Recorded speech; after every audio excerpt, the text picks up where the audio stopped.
roundtable on mobilizing private sector finance and investments for affordable and clean energy in developing countries. It's hard to imagine a better topic or a better moment, I think, to have this conversation. I'm sure many of you are, either getting ready to go to COP26 in Glasgow, or certainly reading and listening to all the preparatory coverage on the media and elsewhere. And I must confess, I think as chair of the Development Assistance Committee, one thing that's really struck me is that many of the poorest countries of the world have been rather airbrushed out of the debate so far. So clearly there's a huge emphasis on mitigation and getting to net zero as fast as possible. And that is principally either about, the big rich country emitters, or of course, China and the other still technically developing countries, but who are contributing huge, vast quantities to the global crisis. But then you have all those countries in the middle who are, neither contributing very much, certainly not in per capita terms, nor getting the attention or the resources, or I would argue the innovation that they need, not simply to help the mitigation challenge, but even to have access to electricity, and of course to adapt to the consequences of climate change, which they're already living with. Now, yesterday the OECD, published a report saying that this infamous 100 billion a year to help developing countries to transition will be met by 2023, not 2020 as was originally promised. So I think we have to be optimistic. We have to say better late than never. But for me, that has just underlined the critical role of the private sector. It is quite clear that the world, the public sector, certainly official development assistance and other concessional public finance cannot do this on its own. So we need to, listen to people like you, the experts, to see how we can really accelerate not just our ambition, but our action. I think we're all sadly too familiar with the problems, the investment climates, perhaps not what the private sector looks for. In the DAC, our members already do a huge amount to help improve investment climates, to make them more predictable, to build the institutions, to help the regulatory frameworks. A lot of the multilateral development banks, IFC, others, whom of course are funded significantly by DAC members, have made a lot of progress, but there's still a way to go. And one thing I'm interested to learn this morning is whether private sector actors are thinking more creatively about risk in these countries, because it seems to me that particularly the poorer ones, the presumption often is that this is just too risky and we're going to go elsewhere. The second thing I'd like to learn more about is innovation. I'm always, to be honest, a little frustrated when I look at some of the projects for developing countries to try and improve access to electricity, particularly in renewable ways. And it always seems rather small scale and piecemeal. The odd solar panel here, or, the odd sort of geothermal exploration there.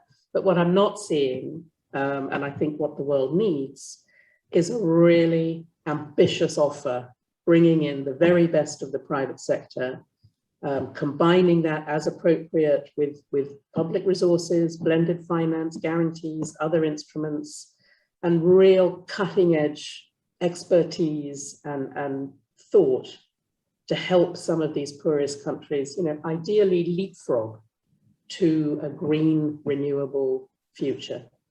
And if I can take my dream one step further, to say then to enable these very poor countries to sell that clean green energy back to the rich world.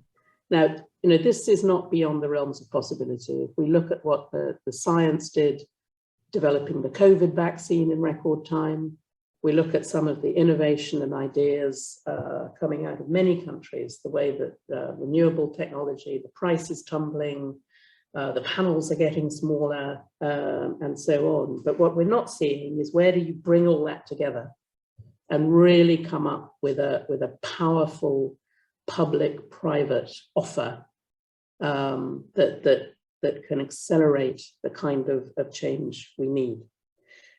So I don't think you need me to tell you that time is running out, or that the time is ripe to think differently and more ambitiously. And I just hope that our conversation this morning can make a small contribution to that.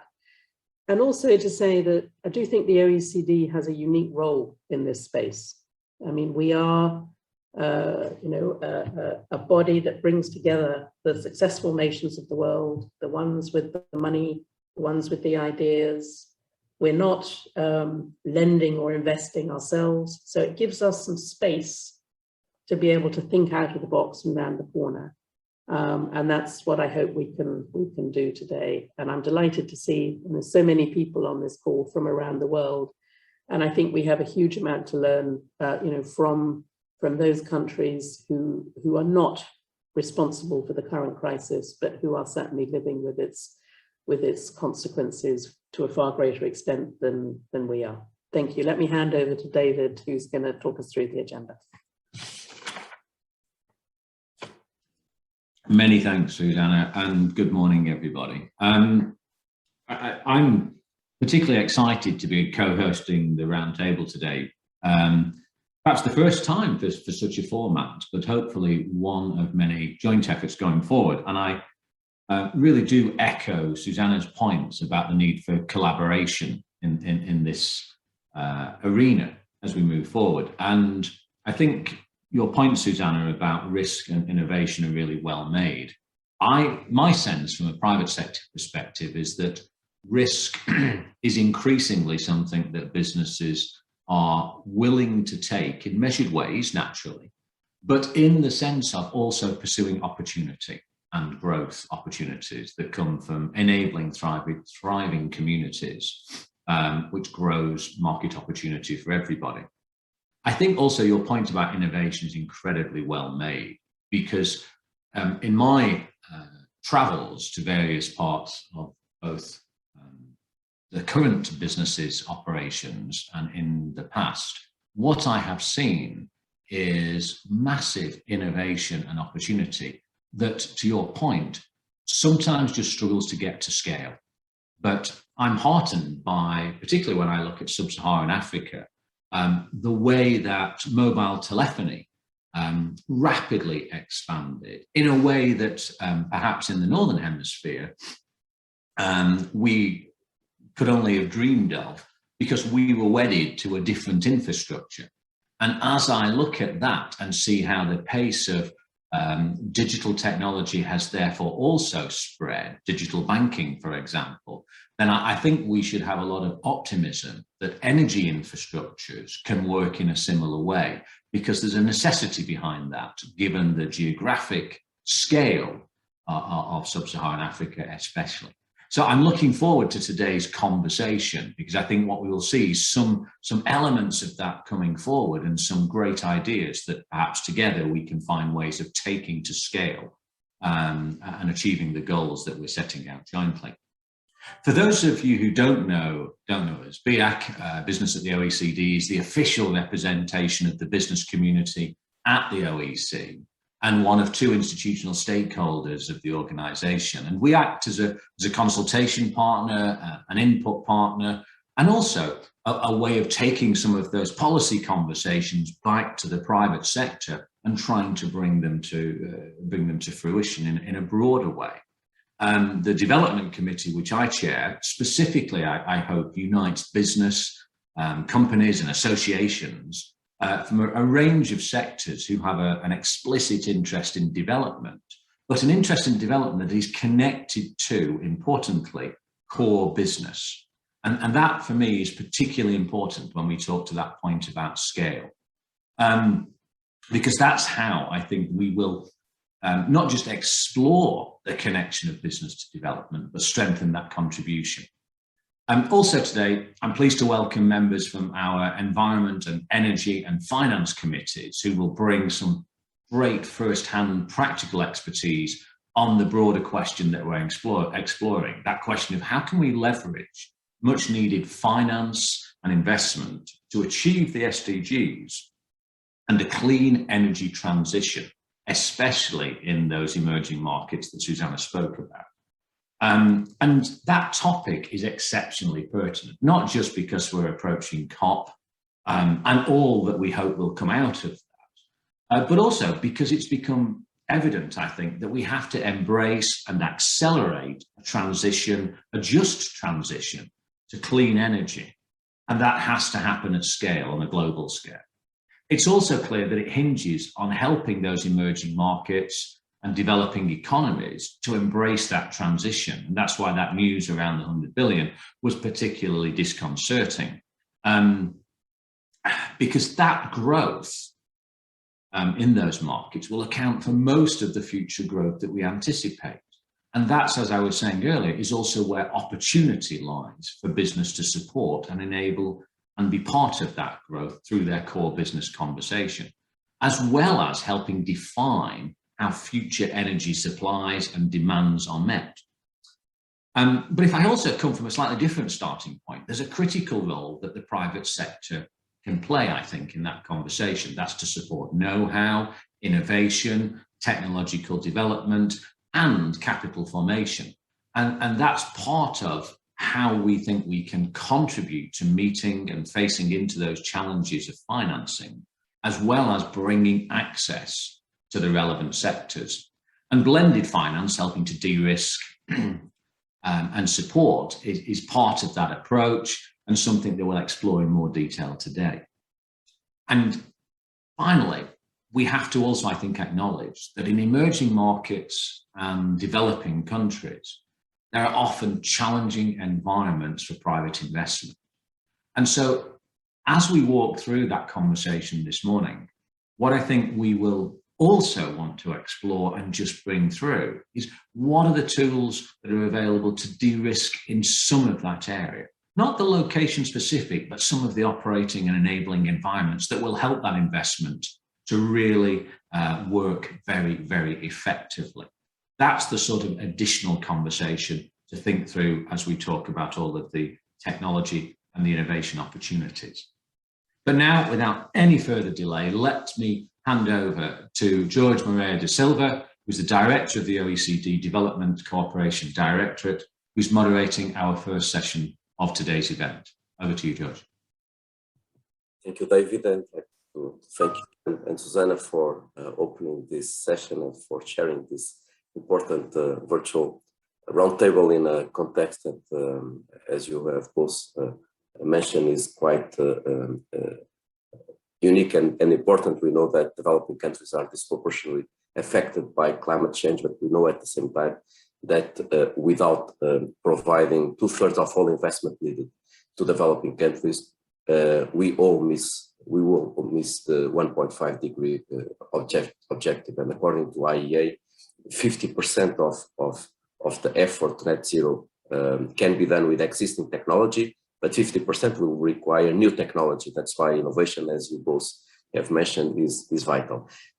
I would like to welcome you to the first session of today's roundtable. The title is A Conducive Enabling Environment for Increasing Private Finance and Investment. The challenge is clear.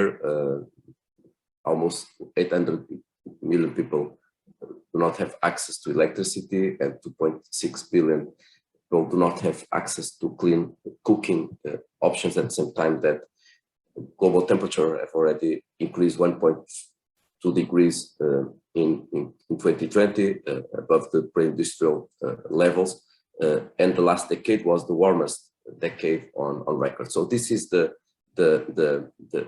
status of the climate, and the recent findings from the IEA give us some hope on the net zero and on the options ahead of us to compatibilize mitigation, adaptation with job creation and growth, at the same time that it clearly makes the point that delivering on international climate and development goals requires shift to and scaling up of investment in sustainable infrastructure. In particular, affordable and clean energy is critical for development. The financing gap for SVGs has already been large prior to the crisis, but has been further magnified by the effects of COVID-19. Therefore, mobilizing critical resources, attracting foreign direct investment and crowding in private finance for investment in SVG 7 will be key. There is a consensus that more financial resources need to be mobilized to mitigate climate change, but there is also a consensus that mobilizing alone won't fix the problem. We need to align and we need to create the enabling context to investment and to de-risk investments. And the surge in clean energy investment can bring jobs and growth. In particular, clean energy investment in developing countries is critical to reach the climate goals. Let me go back to the IEA recent report. IEA said that to achieve net zero emissions by 2050, we will need to increase the clean energy investments to $1 trillion in developing countries by 2030 every year. Today's volume is 150. So we need 7 times more investment in clean energy per year in the next decade if we want to reach the net zero objectives. So the pathway is narrow, but it's achievable. In this session, we will explore the enabling environment and policy reforms needed to exploit the full potential of unlocking private finance for investment in affordable and clean energy with the help of development finance, such as blended finance, as both Susanna and David already mentioned, but also with other tools that we have developed, including those that finance foreign direct investment. The OECD Clean Energy Finance and Investment Mobilization Program was created to support emerging economies, strengthen their enabling environments to facilitate more private sector investments in the energy transition. And I'm pleased to be working with our colleagues in the Environment Directorate on analysis that can support the development of blended finance mechanisms for clean energy sector. We will hear more about this clean energy finance and investment mobilization program teamwork on creating the right policy environment shortly. As well, the OECD blended finance principles that have been adopted by the DAC in 2017 are emphasizing the need that blended finance as a structured investment and financing approach using development finance to unlock commercial finance can only be effective if complemented by sound efforts to establish a conducive enabling environment. So blended finance is fundamental, but it's not the silver bullet, so it will require structural reforms in the enabling context. Using blended finance alongside efforts to promote a sound enabling environment will be crucial to establish markets, to enable standalone private finance and investment. In this session, we will seek to highlight opportunities in which capacity building can help strengthen the environment and policies needed and the role of development cooperation providers to promote this transformational change in this particular sector, which comes with its own challenges and opportunities, as we will hear from OECD colleagues. In this regard, the session will address questions concerning the asks of the private sector to unlock their capital and direct it to where it mostly needed, as well as how development finance and cooperation can support this. With that, I would like to give the floor to our keynote speaker from the OECD. It's Cecilia Tam, team leader on clean energy finance and investment mobilization, who will share with us an overview of some of the challenges of mobilization private capital for clean energy development in emerging economies and how blended finance could be used to overcome some of the barriers. Please, Cecilia, the floor is yours. Thank you very much, Jorge. I'd like to thank business at the OECD and our colleagues in the Development Cooperation Center and the DAC network for collaborating with us on this event.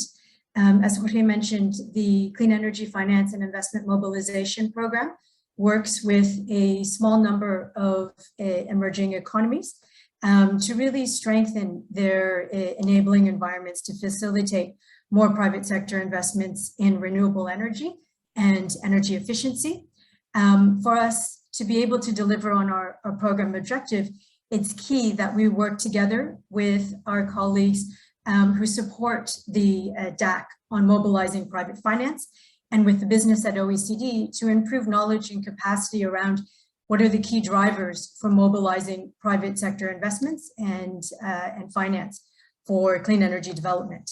To help set the scene for today's discussion, I'd like to share with everyone some of the findings from our program so far. Next slide, please. We'd like to focus very much on what the opportunities are. And we see this slide focuses on a small number of key emerging economies. These are also the ones that our program is focused on. And what you can see here is that there's a tremendous opportunity for renewable energy investments in these markets. We also highlight that and see that there is a lot of untapped energy efficiency potential. A lot of that has been very well covered by the report the IEA released earlier this year that Jorge mentioned. And really what I wanted to highlight is that what the sort of investment opportunity is, and apologies, there's an error in my text notes here, but to just meet the IEA's SDS scenario, we need to increase over the next decade by a factor of 4 the amount of investments going into clean energy in emerging and developing economies. That excludes China. If we want to hit the net zero roadmap for clean energy, that needs to reach $1 trillion by 2030. And as Jorge mentioned, we are a factor 7 or a factor 4 from where we need to be today. So in 2019, according to the IEA's numbers, there was only about 150 billion invested in clean energy technologies. So that represents quite a challenge, but at the same time, a significant opportunity to really take advantage of that clean energy transition. Next slide, please. So what we've done in our program is we've recently worked with the government of Indonesia on a clean energy finance and investment policy review. And when we're looking at trying to mobilize private sector finance, we need to move beyond just the energy policy landscape, but also look at areas of investment and competition policy, financial market frameworks, as well as overall planning and governance in a number of other cross-cutting areas. And in this policy review, what we've highlighted in terms of key recommendations is really the need to strengthen and expand regulation that can promote clean energy, such as for energy efficiency through tighter standards and other drivers for energy efficiency and clean energy adoption. There's also a need to streamline and standardize power purchase agreements to ensure transparency and really help facilitate the development of project pipelines. We also need to shift towards public and competitive tenders for renewables if we want to see the benefits of some of the big cost reductions. In many markets, we've actually seen a lot of early wins through attractive feed-in tariffs, but as we'll see later on in the case of Vietnam, some important lessons need to be learned about how you make that transition from feed-in tariffs to competitive tenders for price discovery. We also have seen in Indonesia an early mover in terms of sovereign green bonds, being one of the largest sovereign issuers. But we also see that to raise the level of finance necessary, we also need to expand into the corporate and sub-regional green bond markets, and we see a lot of opportunities for capital raising there. There's also a need to align sustainable finance definitions across sectors and economic plans, and Indonesia, together with many other emerging and developing countries, are working at setting clear definitions and taxonomies to guide the transition to a sustainable finance sector. And also in terms of where assistance is most needed, in the case of Indonesia, I think a lot of the development funding would benefit from supporting not just direct financing of very large key projects, but also support on project preparation and structuring. In many cases, a small amount of grant funding to really strengthen the feasibility of projects or structure transactions in a replicable way can go quite a long way. And finally, development funds in terms of mobilizing private capital can take advantage of using blended finance in a more targeted way to really scale up the access to private capital. Now, the OECD's blended finance principles and the work that we like to do with our colleagues is really to look at how we can adopt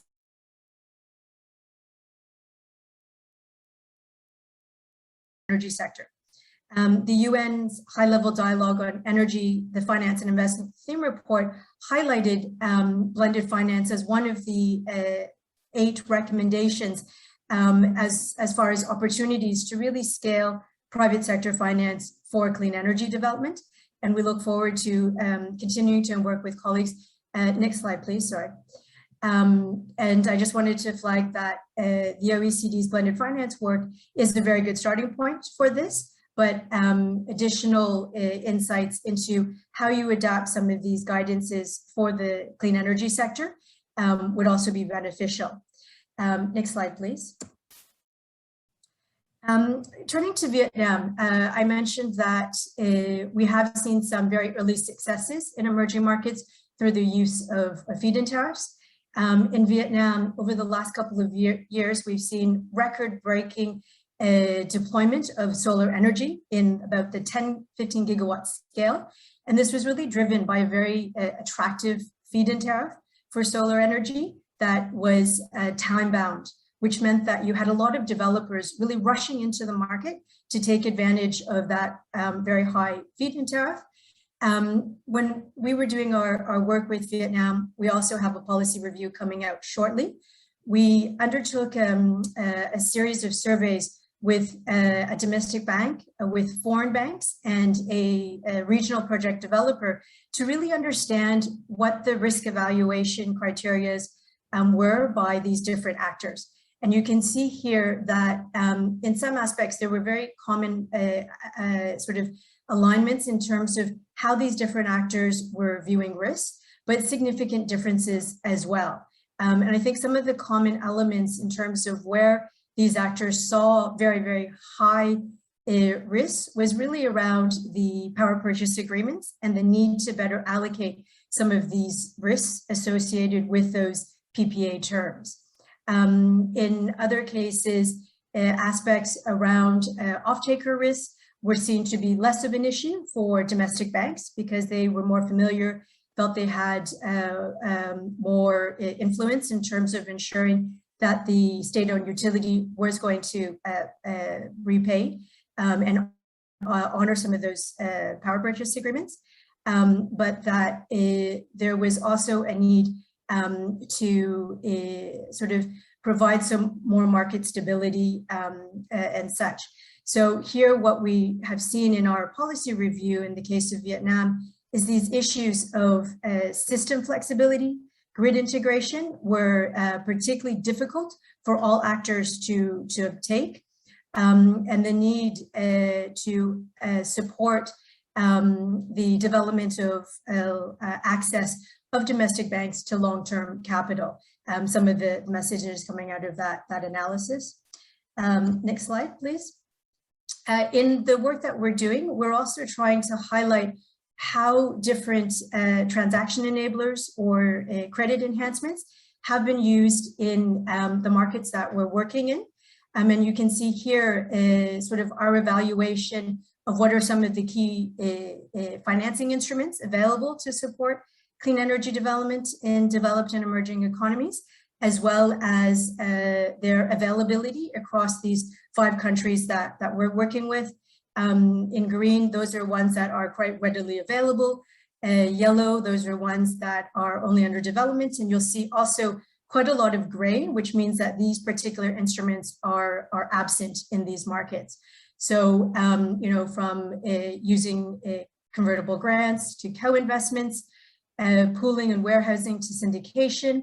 In terms of credit enhancements, the need for guarantees. This is one instrument that's widely available in many countries for different clean energy technologies, but also the need for payment and revenue guarantees to address aspects, risks such as grid integration and credit worthiness of off-takers, as well as political risk insurance and different sets of funds that can be used to pool or facilitate investments from the private sector.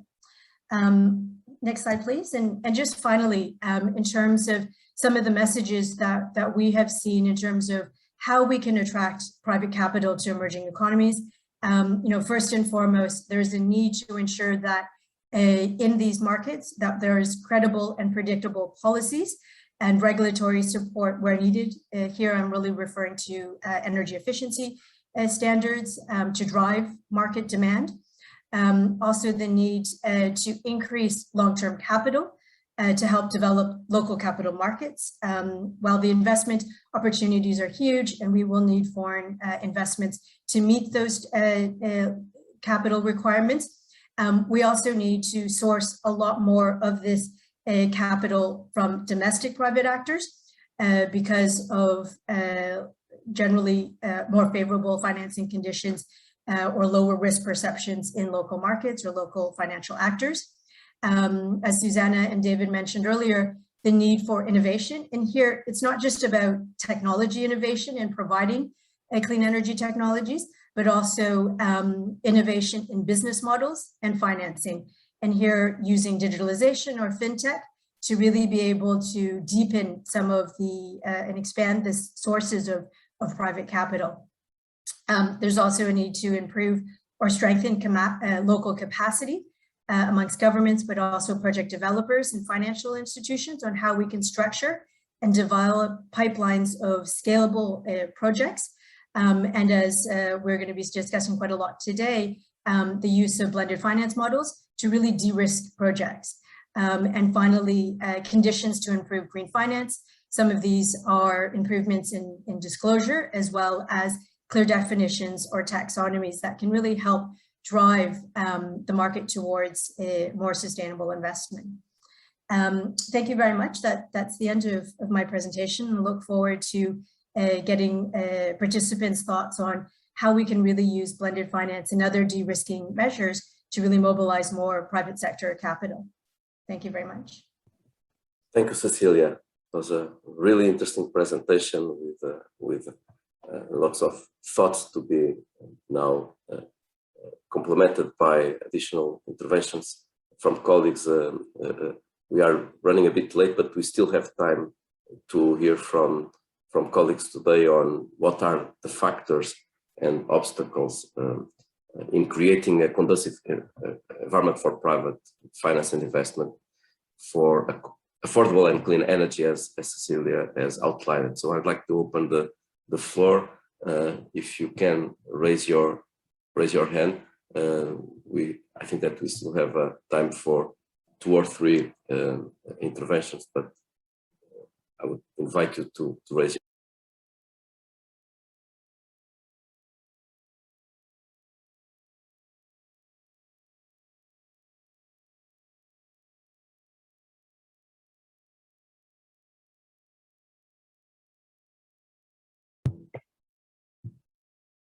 especially on the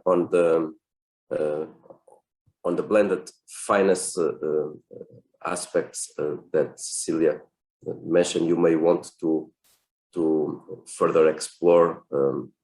Okay, I have already questions. Thank you. It's Dina. Thank you. You are the first, please. Thank you. Can you hear me well? Yeah. Yes, perfectly. Thank you for this opportunity to ask. Yeah. I want to ask a question. Thank you, Cecilia, for a wonderful presentation. Yeah. I think investors in renewable energy might worry about future curtailment and intermittency charges. Like, for example, Singapore implemented a few years ago intermittency charges for renewable energy. So I think investors in renewable energy are long-term, like 20 years, right? So they worry about unpredictability of future policies due to intermittency and curtailment. So any suggestions for this? Thank you. Thank you, Dina. Well, as former Minister on Environment and Energy, I'm really aware of the need for stability and predictability on renewable energy regulatory frameworks. It's one of the things that private sector mentions in all these conversations. Before giving Cecilia the floor to react to this comment from Dina, I would like to invite Philippe Valahou. Thank you very much. So as you may know, with the Private Infrastructure Development Group, and just thought I would make a couple points picking up on Cecilia's very interesting presentations, and more than anything to reiterate and reinforce the points that Cecilia is making, given our own experience in developing renewable energy, both in Asia and Sub-Saharan Africa. I think on the blended finance piece, that is a critical point. And as you will know, we've done a lot of work with OECD over the last couple of years on this topic. But the word of caution that I always put is when we're putting blended finance instruments in place as we do, to make sure that we're not doing two things. And one, acting as a subsidy for local governments. There are MDBs that can provide that subsidy, and the blended finance instrument should not be that. But equally, it should not be a tool to prop up investment returns, because otherwise you're misusing that blended finance tool. And then the second point, Cecilia, that you make, which I think is underplayed and not always understood, the potential power of green bonds. It's an area that we've started to develop in Sub-Saharan Africa and in Asia, in countries like Bangladesh, Vietnam, Kenya. And that is an untapped opportunity, because then it allows you to tap into domestic institutional investments. And then when you're talking about standardizing PPAs, surely there's got to be a role for some of the smaller renewable energy projects, developing those standardized PPAs in local currency. So we've worked, for example, with the Ministry of Energy in Kenya to develop a bankable PPA in local currency. It's not going to work for the large power projects, we know that, but for small 10, 15, 20 megawatts, that is possible. Thank you. Thank you very much, Philippe, and your comments really are really aligned with the blended finance principles adopted by the OECD DAC and the criteria that you have put in place to boost commercial finance that is additional and rooted in some principles. But Cecilia, would you like to comment on these two interventions, and then we'll give the floor back to David. Thank you very much, Jorge. And just very quickly to respond to these issues around curtailment and grid integration risk. This is an enormous challenge in all markets. It's things that we've seen and had to face with in OECD countries, and are particularly acute in some emerging economies where the renewables deployment has happened very, very quickly, and the power sector hasn't really been able to keep up with the pace of change. And I think here, as countries are structuring their renewables development, it's very important to integrate some of these considerations in those transition pathways. Development actors can really support local utilities to adjust some of their traditional operating practices to address more integration issues. And I think when we're looking at how you offset some of this risk, it's really in how you structure some of the transactions so that the different actors can be those who can best absorb these types of risks can address those as well. But very important role that the government will need to play in ensuring that their power markets can be operated in a more flexible way to better absorb very large shares of variable renewables in the future. But I think we need to avoid these types of boom and bust cycles that we've seen in OECD, but that we've most recently seen, for example, in Vietnam, where very fast rollout of solar, for example, has created a lot of issues combined with lower demand linked to COVID in that market. But we have seen some successes in other markets around how innovations in the way power systems are operated can actually help to absorb some of the variable renewables generation. Thanks very much.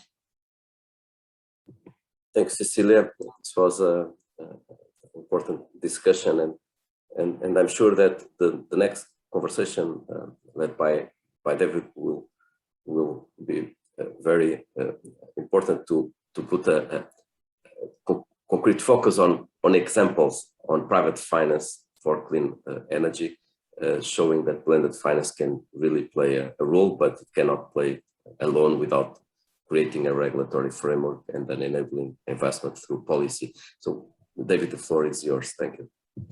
Thank you very much, George. And I think your point there about the necessity of seeing this in the round, the regulatory framework, the policy framework, the private sector input, to build that blended finance and total program approach is really important. As we move into the second session of this morning, we now want to explore in a bit more detail how private finance investments can support that access to clean energy that we've started to hear something about already in those emerging markets and developing economies. And I want to really pull out through a great panel some concrete examples and experiences. I think it will also help us identify some of the obstacles, the channels, the challenges rather, and what are the success factors that we should be looking for and to build those conducive conditions to strengthen that engagement. And our panelists now will start to think through and share with us some case studies, some really unique perspectives that come from different sides of that investment process.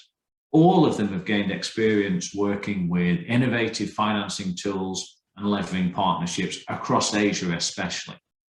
We have four great speakers to join us. Yaya Ramana Hidayat, who's the director at the Directorate of Energy, Minerals and Mining Resources, the Ministry of National Development Planning and the Republic of Indonesia. Niels Holst, who's a partner at Copenhagen Infrastructure Partners. Christopher Marks, Managing Director, Head of Emerging Markets at Mitsubishi UFJ Financial Group. And fourthly, Megumi Muto, who's Vice President, Japan International Cooperation Agency. Let me first of all ask Yaya Ramana Hidayat to talk a little bit about how that work in Indonesia is developing and that perspective on emerging market governments. For the next 5 or 6 minutes, it'd be great to hear those examples. Thank you. Thank you so much, Mr. David Croft. Let me share this. Okay, distinguished guests, ladies and gentlemen, good morning and good afternoon, and a very warm regard to all of you. Assalamualaikum warahmatullahi wabarakatuh. You know that we would like to present SVGs financing hub as innovative funding scheme. Next slide. Indonesia still needs a large amount of financing to meet the target set in the 2030 Sustainable Development Goals. So based on our exercise, with 3 intervention scenarios: business as usual, moderate intervention, and high intervention scenario. So this financing gap is defined as additional investment needs in order to attain a moderate or high scenario, and the gap is getting wider due to the COVID-19 pandemic. So there is a need for innovative funding schemes to address the gap. Next slide. Yeah. As we know, in September 2015, at the United Nations General Assembly in New York, head of state and representatives from 193 countries agreed on the declaration on 2030 agenda for sustainable development. Subsequently, Indonesia is committed to implementing SDGs by ratifying the goals with Presidential Regulation 2017 regarding the implementation of Sustainable Development Achievement. Bappenas is appointed as coordinators of SDGs implementation and also coordinators of SDGs funding source from the state and other sources. In 2020, our office, Bappenas, launches SDGs Financial Hub to address the need for innovative funding schemes. The government of Indonesia has mainstreamed SDGs into the national and regional midterm development plan 2020-2024. Government action plan annually plan and budget document amid insufficient state funding for the SDGs. The SDGs Financing Hub aims to coordinate, facilitate, and synergize all financing options for achieving the SDGs. Next year, the Hub's role includes developing innovative financing and as a matchmaker between SDG project owners and financiers through various schemes such as public-private partnership, crowdfunding, and philanthropy, apart from developing financing models, instruments, and technology. The Hub also arranges necessary capacity building and knowledge sharing activities. Next slide. Based on Bappenas circulation, Indonesia still needs financing of 400 until 750 billion US dollar to meet the target set in the 2030 Sustainable Development Goal, and 40% of which are expected from the private sector. SDGs Financing Hub can optimally facilitate financing needs in the SDGs by prioritizing goals that require more funding or investment and communicating with financiers. For the objective, the SDGs Financing Hub must be able to carry out three key roles: financing coordination, fund management, and project development. Next slide. In terms of funding sources, we have utilized two innovative sources of funding to maximize the contribution from the private sector. The first one is the public-private partnership, which is mostly for infrastructure development, such as the road, port, bridge, also power generation.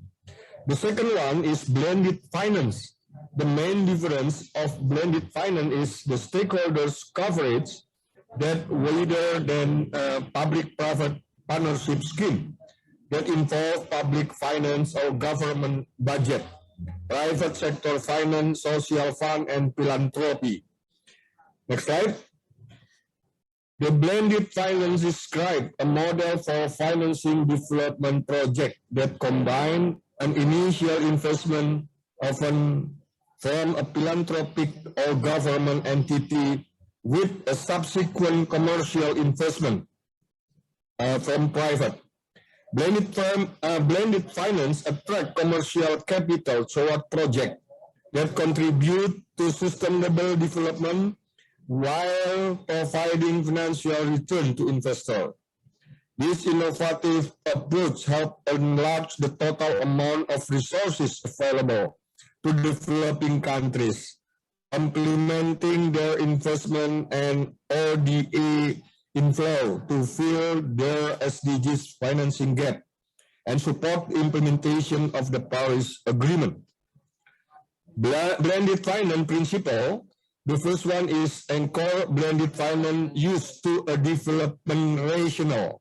All development financing intervention, including blended finance activities, are based on the mandate of development finance providers to support developing countries in achieving social, economic, and environmentally sustainable development. Second, design blended finance to increase the mobilization of commercial finance. The third, tailor blended finance to local context. The fourth, focus on effective partnering for blended finance. And the last, monitoring blended finance for transparency and result. Next slide. One example of a blended finance application related to the SDGs 7, clean energy, is the development and revitalization of micro hydropower plant in Jambi, which was inaugurated by the Minister of National Development Planning in September 2018. The project collaborates with the effort of the national government supported by UNDP, Jambi provincial government supported by the Bank Jambi, and the National Zakat Agency or Basnas. Zakat Agency allocated $350,000 fund, while CSR fund from Bank Jambi amounted $280,000. This program provides access to electricity to nearly 4,500 people from 800 households with 180 kilowatt total capacity in 4 locations. Next slide. The other example is blended finance through bilateral development cooperation project. This was a collaboration between MCC Grant Fund and the private developer to build the off-grid power plant. The state properties as the project result are donated to the operator, who can be a private developer or community-owned company. Next slide. Our other effort is facilitating and bridging project owners to financiers, since renewable energy projects struggle to reach financial close due to certain technical and commercial aspects that affect their bankability. The renewable energy project, especially REPRO 2, is our continuing effort in overcoming various constraints in renewable energy development.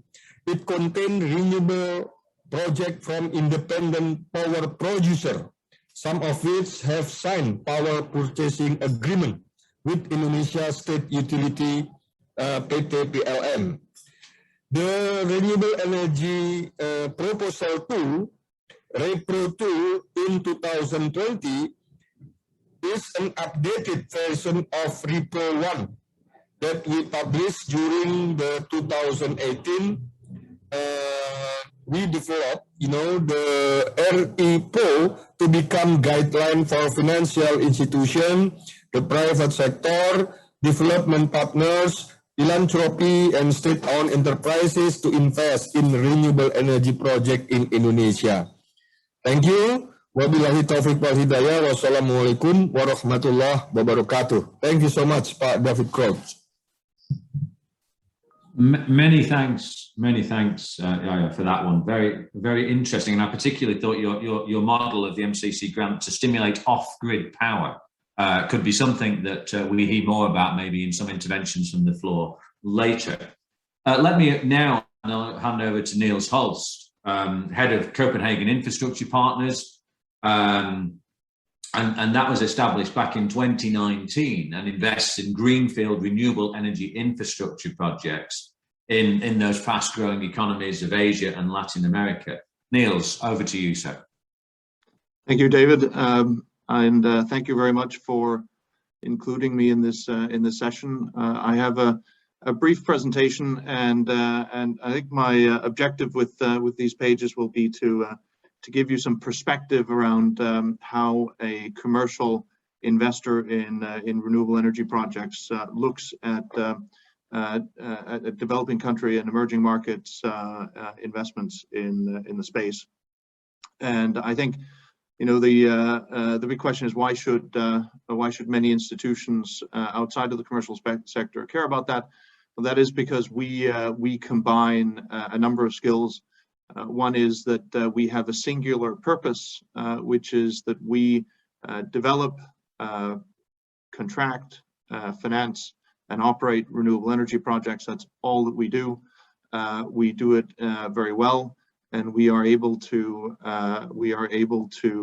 mobilize enormous amounts of capital and technical resources to do so. On the first slide here, you have a picture of one of the earlier offshore wind farms we built, which was Via Mate, and that's just an example of the sort of the journey we've been on. On this page 2, you can see our development. So we have committed about $19 billion after being founded in 2012. We launched our New Markets Fund in 2019 with $1 billion of committed capital. That will deliver about $4 billion of projects. And so it may not be our largest fund, but it is the fund we actually expect to grow the fastest in the coming years. And in total, we expect to have committed somewhere in excess of $100 billion by 2030 if everything goes according to plan. We have a relatively large presence around the world. So within CIP itself, we have over 200 people in 8 offices around the world. What that doesn't show is our project offices. And so everywhere where we have large projects, we also have additional offices and teams that are dedicated to individual projects. And an example of that would be, for example, in Vietnam, where we are developing offshore wind projects, and we have therefore established a team in Vietnam whose sole focus and dedication on a daily basis is to invest in their time and resources into those projects, and we continue to do that everywhere we build projects. And so we put people on the ground and develop local skills and capabilities to deliver these projects. If we could go to page 3, please. So I wanted to give you an understanding of our investment mandate and what we invest in. So again, we do a lot in offshore wind, but we also invest in other renewable technologies. Where we maybe can invest outside of renewable technologies are in areas like grids and gas-fired generation, but we only do that in association with renewable energy projects that we are building and developing, for example, to balance renewable energy generation and ensure predictable supplies to the grid. So that could be small gas-fired generation, it could be batteries and other forms of storage and so forth. And of course, we can also deliver the grid to do so. So, but our primary focus is very much on delivering these technologies. We take projects throughout their life cycle, and so we are an investor in greenfield development projects. So we enter into the projects well before they have often reached their final permits, and where they in some cases are nothing more than a wind resource assessment and access to land. So we are deeply involved in everything from local community relations all the way through to sticking the spades in the ground and ensuring that there's a local supply chain and ability to manage these projects. In terms of the countries that we invest in, I would say that because we are a large fund manager, we focus on markets where we can see an ability to deploy relatively large projects, and so we are not a frontier market investor. we look to markets where we believe that we can deliver large-scale, high-quality infrastructure in a timely fashion. And so examples of those markets are places like China and India, Brazil, Indonesia, Poland, and Vietnam. And obviously, we've mentioned a number of those markets here. But our view is that we are very good at delivering projects to a high international standard, projects that perform from a technical perspective very well, and we do that at very large scale. So for us, the mission is delivering good projects, technically very strong projects that will deliver cost-effective and predictable energy, and we do that at scale.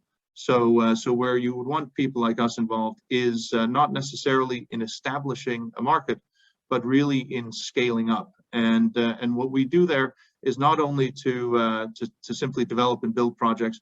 We do an enormous amount to localize supply chain and ensure that the skills and capabilities to operate projects, well, to build projects in the first instance, but also to operate projects over the long term is there, with a number of constraints that I'll come into in a moment. We are highly transparent. We have no national agendas. We have no preferred equipment suppliers or others, or other considerations. We simply choose the best equipment for the site and the best technology for any individual site. So we are not focused on any one technology or any one equipment supplier or any one source of funding. That's a very important consideration for us. If we could go to the next page. ESG is incredibly important to us. It is not just something that we say. It is fundamental to who we are and what we do. It is, in our view, incredibly important to understand that our investors are primarily pension funds and insurance companies from Western countries and in many cases Northern Europe. For them, for the pension savers in those institutions, and we are talking about institutions that have individual, often blue-collar pension savers, this is something that is of enormous importance to them, and our investors often present quite prominently our projects in their own annual reports and so forth. And if we cannot adhere to exceptionally high ESG standards, then we simply won't be able to continue to raise capital from those groups. And so we obviously have our interests as good global stakeholders in abiding by these standards, but it's actually fundamental to our ability to continue our business. If we cannot ensure that these standards are met, we simply won't be able to deliver projects in the future. Next page, please.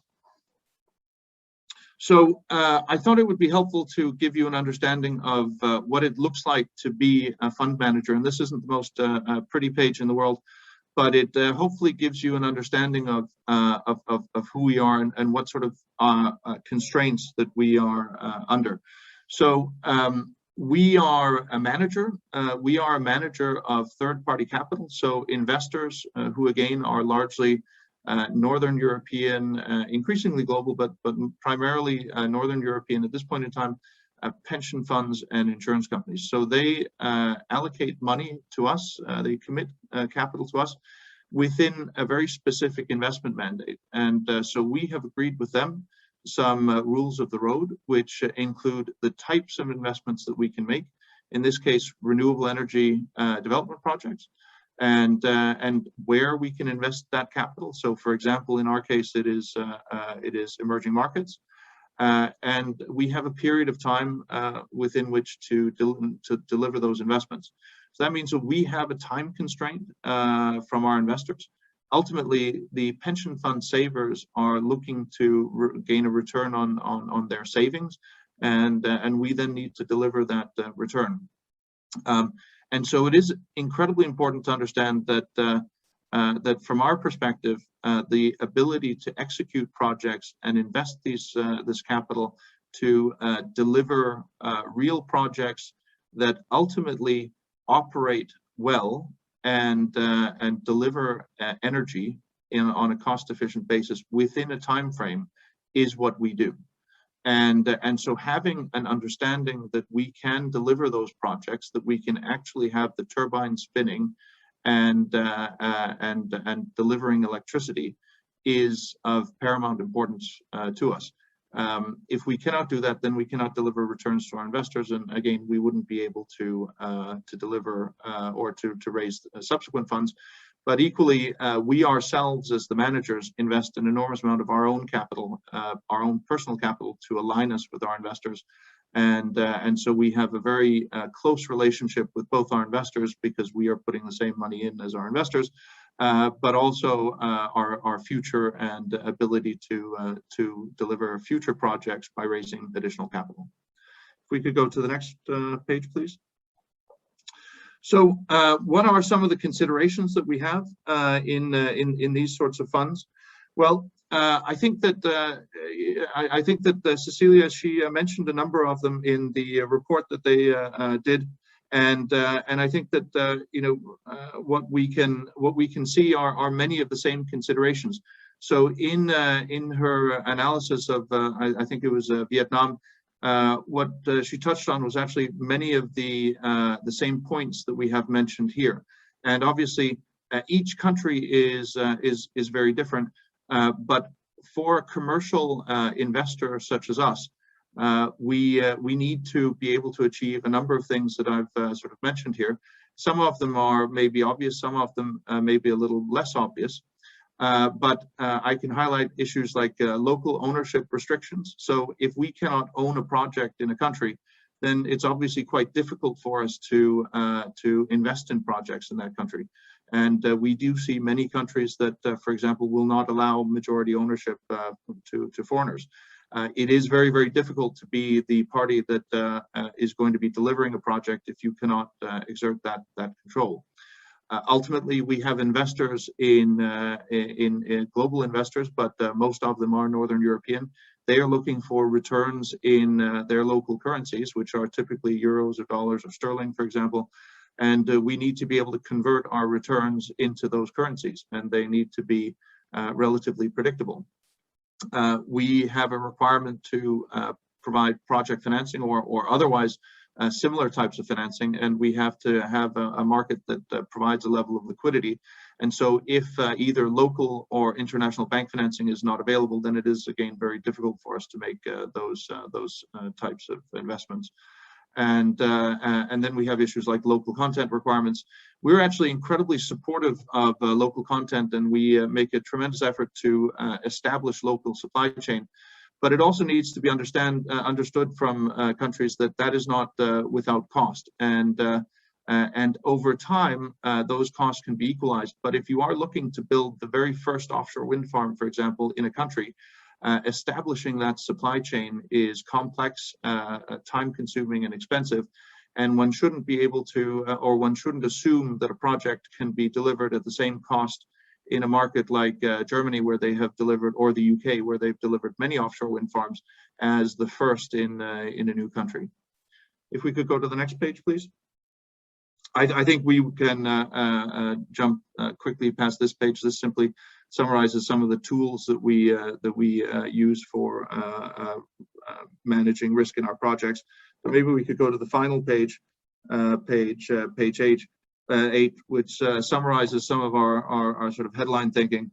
Fundamentally, we believe that as a commercial investor, our role is ultimately to work within the framework that is presented to us in each individual country, and it is not necessarily our role to subsidize countries or projects. Our investors are ultimately pension fund savers in the countries where our funding comes from, and as individuals, they don't, in our view, bear that burden. So what we are looking for are ultimately solutions that do not provide excess returns to us, but allocate risk where it is most appropriately, where it is most appropriate to manage. And local regulation, things like currency convertibility and so forth, are typically very difficult for us to address with any of the commercial instruments that we have. And I would just make one point here in relation to the slide on financing instruments that Cecilia showed previously. And while it is correct, I noted that there were not quite a number of green blobs on the page. While it is correct that in many of the countries that were shown there, that a number of these forms of support and, for example, in the case of credit support, exist. In most of them, they don't exist at scale, and they are not very easy to implement. That's certainly our experience. And if we are going to meet this challenge of climate, we need to be able to deliver large projects. We need to deliver them efficiently, and we need to be able to manage the risk of those projects in a replicable and transparent manner at scale and at speed. So that was what I had to say. Thank you for your time, and I'm happy to answer any questions. Thank you, Niels. Some really interesting points there. I'm mindful of the time that we have remaining, so I'm going to ask people to hold questions for the last few minutes for interventions from the floor. We have two more presentations to hear from first, and just 20 minutes to go before our closing time. Let me hand over now to Christopher Marks from Mitsubishi to share a little bit of insight into what private investors need to invest in clean energy in Asia, and so helping to address that sector-specific risk. Christopher, over to you. David, thank you very much. This is actually, it's a very nice compliment following on to Niels perfectly. I'm going to look at things from the debt side. Again, Niels's perspective of looking at what a sponsor needs to move in to countries that particularly are on his no-go list. I noted very carefully the flags there. And I'm going to remind everyone, just as Niels said, for his own investors, the people we are talking about here, when we talk about private capital, they are not the banks like myself. The people that drive Niels's projects in major markets are insurance companies and pension funds. And just as Niels stated, their delegated mandates from their own money depend on stable, low risk, low volatility cash flows, predictability over time, and these are regulated liabilities. It's something that rarely people focus in on from the investors in our conversations. It is the question of whether, for insurance companies, Solvency II allows for these investments in a capital efficient way outside of the G7, or even in the UK, very sophisticated infrastructure financing market, maybe among the most sophisticated in the world. The PRA's, the regulator's interpretation of Solvency II, requiring predefined cash flows, non-prepayment of their investments and investment grade underlying borrowers. This is tough to achieve, again, in Niels's no-go zone. Now, there is good news, because what I'm about to show you, and I'm grateful to OECD colleagues for giving me the chance, is a live project, indeed in one of Niels's no-go countries, in which we are working. This is a live situation, so you'll see I've anonymized the details here to see what actually happens on the ground in a blended finance transaction to try to resolve some of these questions. If I could ask the colleagues to bring up the slide, please. Now, there's a lot here, so I'm going to start over on the left-hand side. And thank you, colleagues. So as you see, what are we doing here? The objective, again, is to extend the debt financing. We are just past construction. This is an operating, pretty large solar field in a well-known jurisdiction, not as wealthy as Vietnam and some of the ones that Cecilia referenced. But our point is to try to move all the way out to the back end of the PPA in order to lower eventually the cost of production and to benefit the government that has granted the PPA to this sponsor. I would add, this is a PPA that was done with the advisory support of one of our global multilaterals. Now, from the point of view of trying to refinance this out to 20 years, this is a brand new jurisdiction for all non-emerging market investors, and particularly the pension funds, insurance companies we're targeting. So what's the good news?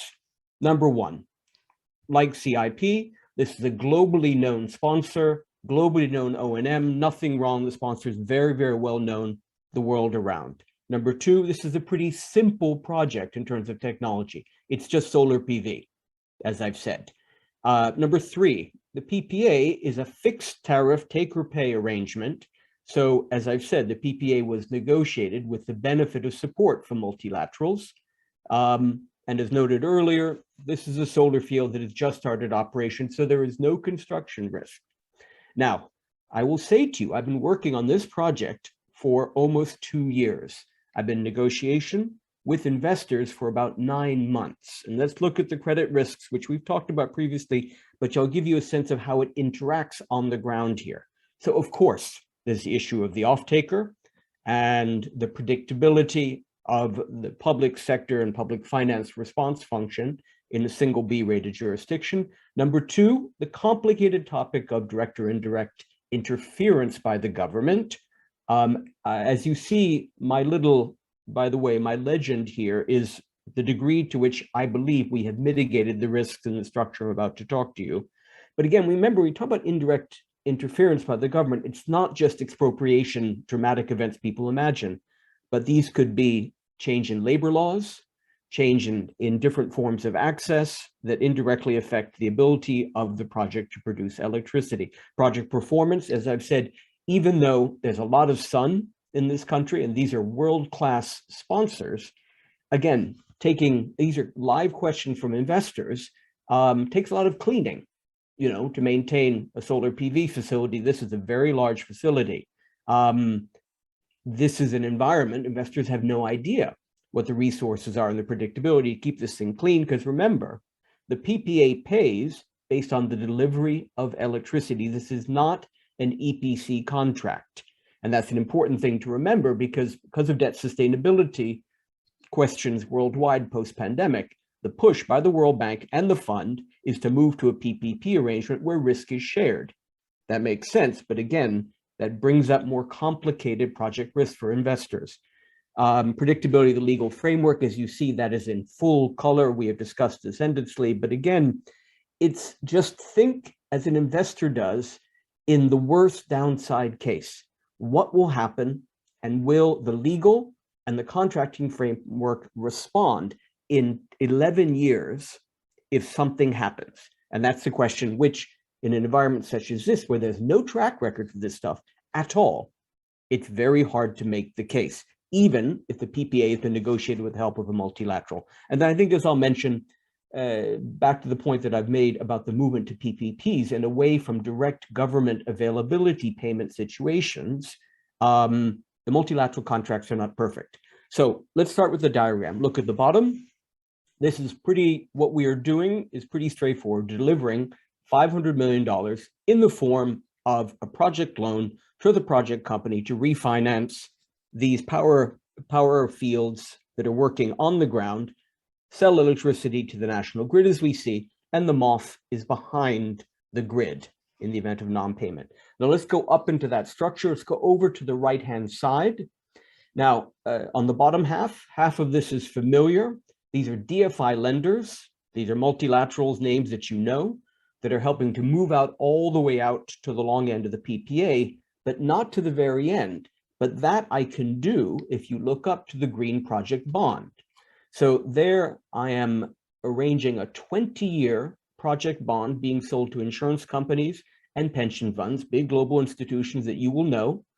The green bond label is pretty obvious, easy to do with an operating solar field. Credit rating, much more complicated. This is a single B jurisdiction. There is no mandate for these investors to invest in a single B jurisdiction. How do I get it up to investment grade? Now look, so first of all, you have two AAA multilaterals up top. Look at multilateral 1. Now, this is political risk insurance covering the PPA. We could understand it equally as a partial risk guarantee from an entity like the World Bank or the Asian Development Bank or the African Development Bank and so forth. And so therefore we are covering, if you will, the cash flows, the payment against the electricity delivered. So that's pretty familiar, and that's what people think of when they think in terms of these guarantee products. Now, why is there a second multilateral here, which you see on the right?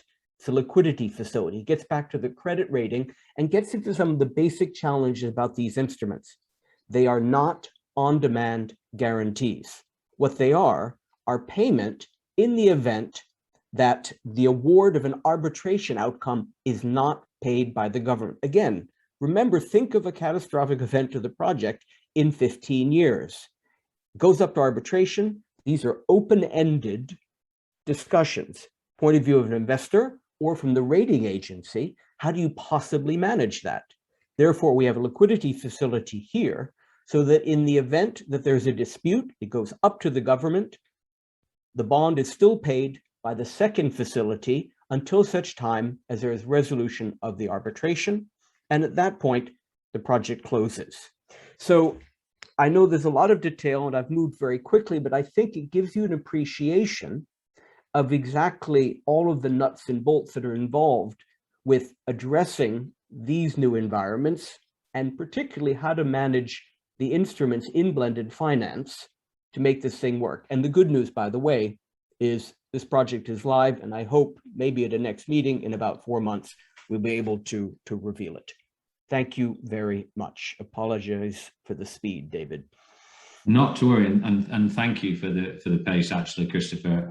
We are so tight on time now, but that was a really helpful framing, and I thought particularly your point on the risk about the predictability of the legal frameworks was well made because of the challenges that can create.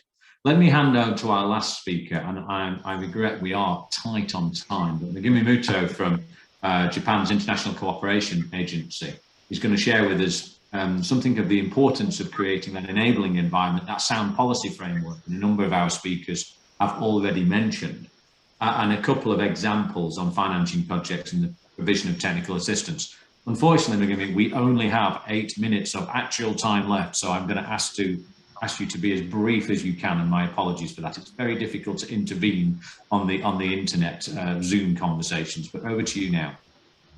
Thank you very much, David-san. Thank you so much for the opportunity. I think I will just jump right into the cases.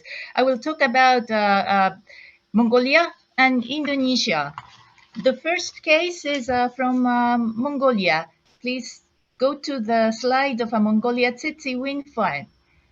Thank you. Yes, Mongolia is a coal-dependent country, but they are high in their ambitions to drastically increase renewables. Please go to, yeah, you can go through, yes, this slide. Okay, the wind farm. Okay, the Tsitsi wind farm project, one slide before. Thank you. Okay, is one of the first wind power generation in the country and was initially initiated by the SoftBank Group and the local energy group Newcom. The major risks were the off-taker and the stability of the wind. The co-financing of JICA and EBRD bridged the gap, and thank you, EBRD, for that very tight execution together with us.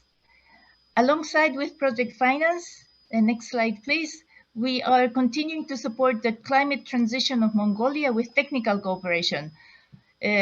One is for the power system stability, as Cecilia pointed out. We are targeting the National Dispatching Center, transmission grid, as well as the distribution network for capacity building in the context of increasing renewables. And then next slide, please.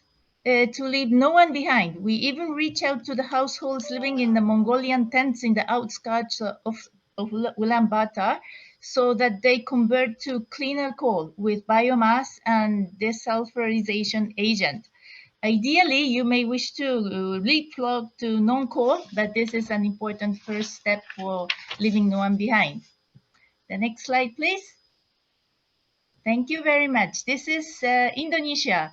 We explored together with the government of Indonesia the possibility of waste to energy.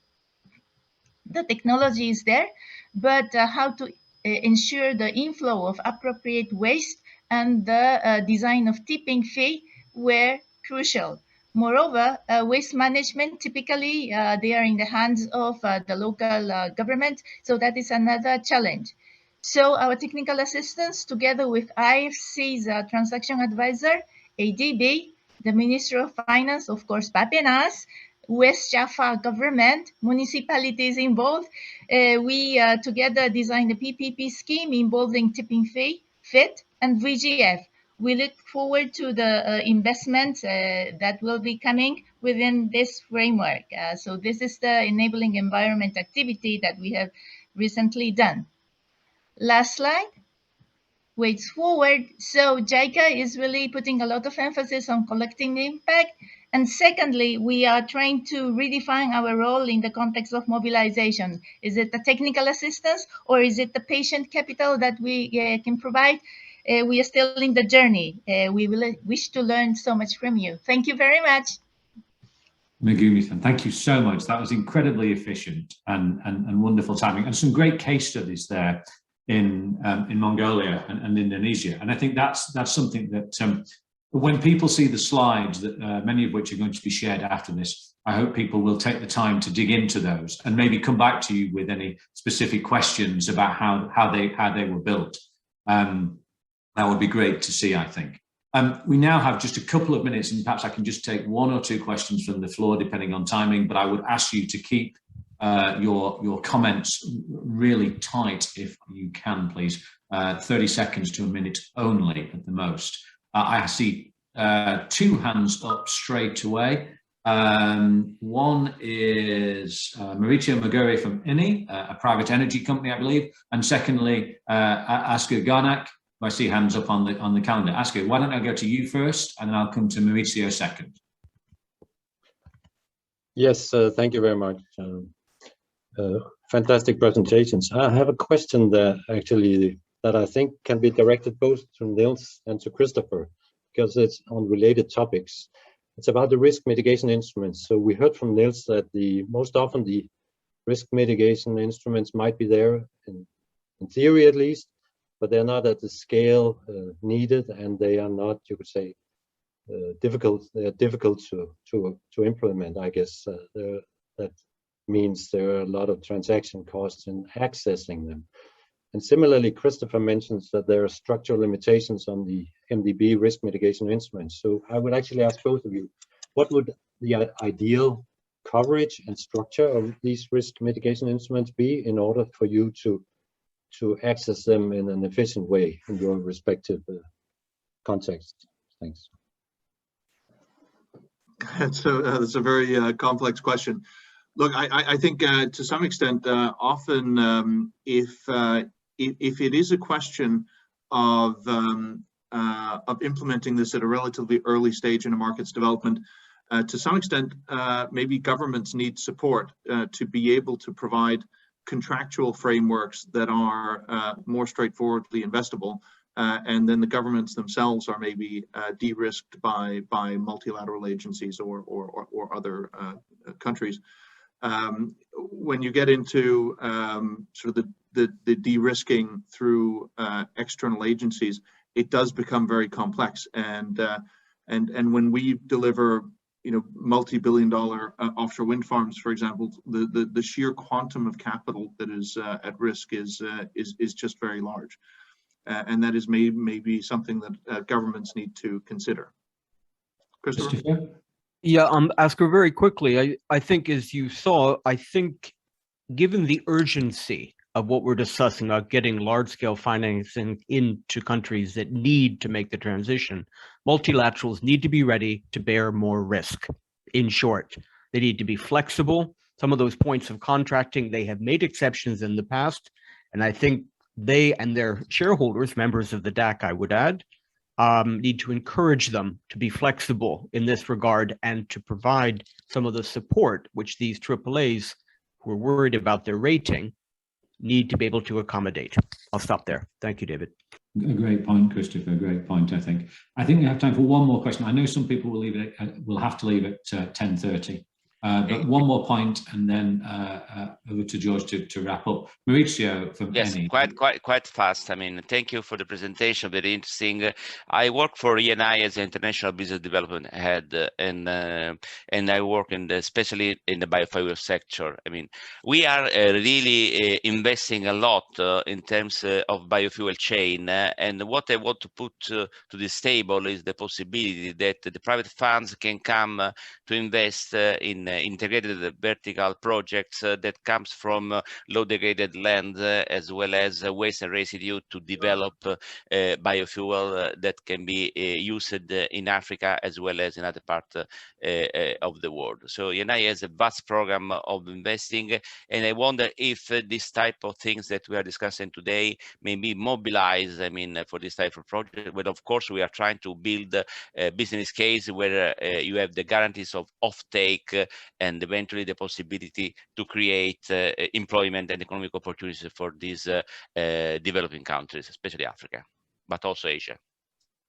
Mauricio, that was very helpful. Thank you. And I think that helps me to sum up as well, because I think what you've just done, and also what I heard from other speakers, was the way that the business can play that role, stimulating and supporting initiatives.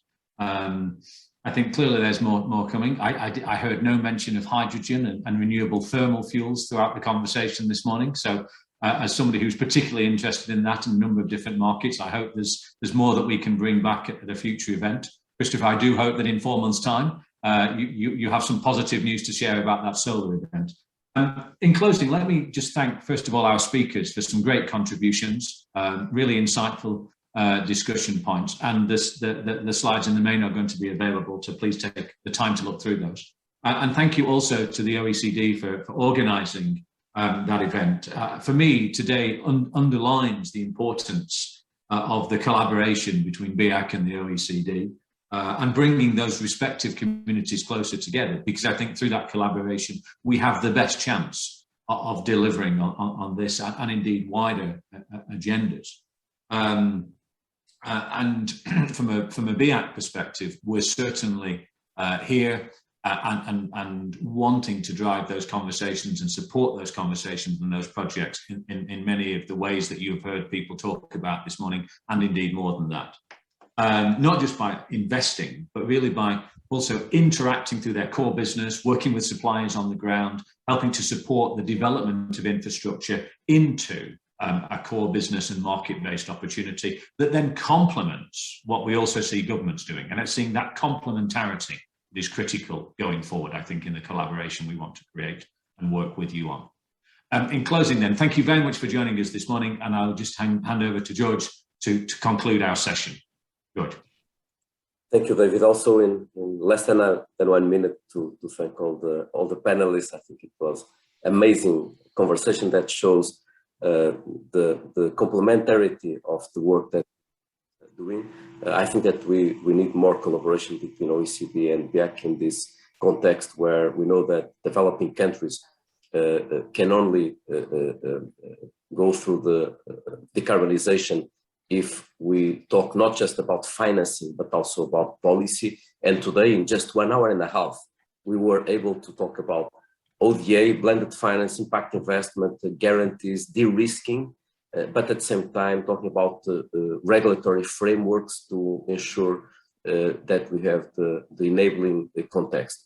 I hope that the OECD can continue providing the evidence and the facts and the basis for this informed dialogue. And I think that our new project on strengthening mobilization and catalyzation for climate would help us framing a discussion soon. Again, so I'd like again to thank David, BIAC, and all colleagues involved in this discussion, as well as the DAC chair and all panelists, and looking forward to organize new discussions very soon. Thank you.